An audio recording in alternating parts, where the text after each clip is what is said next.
Back to the daily grind, and y'all know we gotta talk about this. But before we do, make sure you hit subscribe if you're new and hit thumbs up if you're not a baby back bagel biting bitch boy, cause you know what time it is. It's full time. MMA.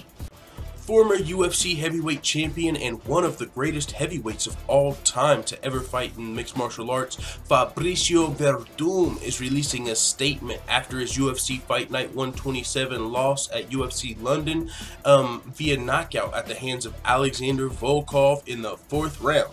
And you know, Fabricio Werdum, a lot of people had winning this fight. He went into this fight as the favorite, you know what I'm saying? Even at 41 years old, he's just been running through some of these up-and-coming contenders in the heavyweight division.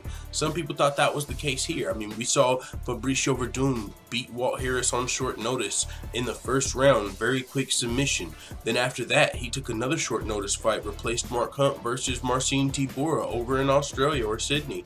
I mean, it was either in Sydney or New Zealand. I don't remember exactly which place, but either way, Fabricio Werdum went over there and passed that test with flying colors. He beat Marcin Tybura in a 5-round decision, and it looked a little bit one-sided as far as it looked like a flawless victory for Fabricio.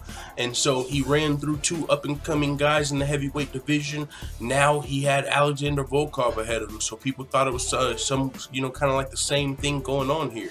And that wasn't the case, man. If you did your research on Alexander Volkov, you come to find out he's only 29 years old with almost 40 professional fights. He's undefeated in the UFC. He fought a lot of guys at Bellator, had some success there, lost a couple of fights. It was still earlier in his career, lost to a wrestler, lost a split decision. But since then, man, Alexander Volkov's been doing his thing to be that experienced at only 29 years old. Undefeated in the UFC versus the likes of Roy Nelson, Timothy Johnson, and Stefan Struve.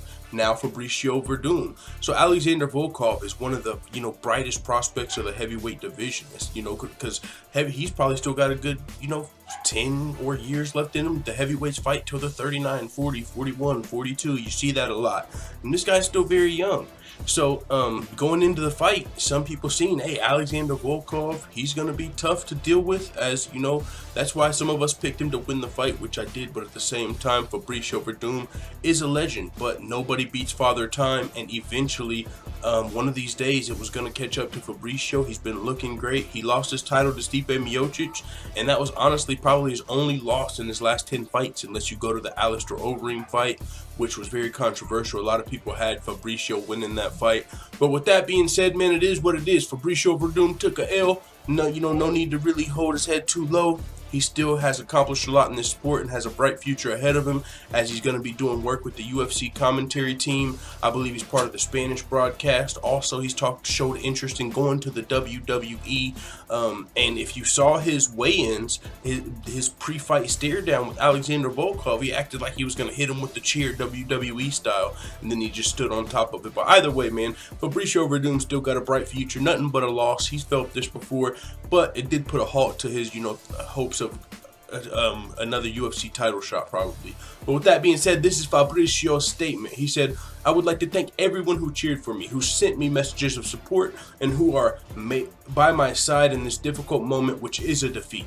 I am sad, but I keep my head up with the certainty that life is made and mistakes incorrect, and that the most important of this trajectory is how we rise from a fall. But I am fortunate to have happiness and determination in my heart, and to be surrounded by people who respect me and who give me the energy that I need to continue my path of success.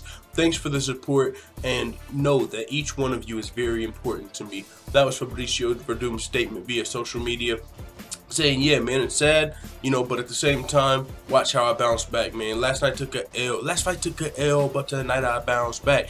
Hey, I think we're going to see Fabricio bounce back in a big way. Even if it's not in the octagon, I think he's going to have continued success in the combat sports arena. You know what I'm saying? He's going to be commentating, maybe WWE, and he can get the ultimate career move off if he's able to obtain a WWE title before Colby Covington. Then he can go, ha ha, and, you know, fucking fire back at Colby Covington, because we know he wants that WWE title. But it is what it is, man. Let the full-time family know what you think in the comments. I'm out. Can't believe I just brought up Colby Covington in the fucking WWE, huh? And as always, thanks for watching this video. If you enjoyed this video, make sure you hit the subscribe button and also hit the notification bell right next to it so you're notified every time I upload a video. I'm out. Da da da da da.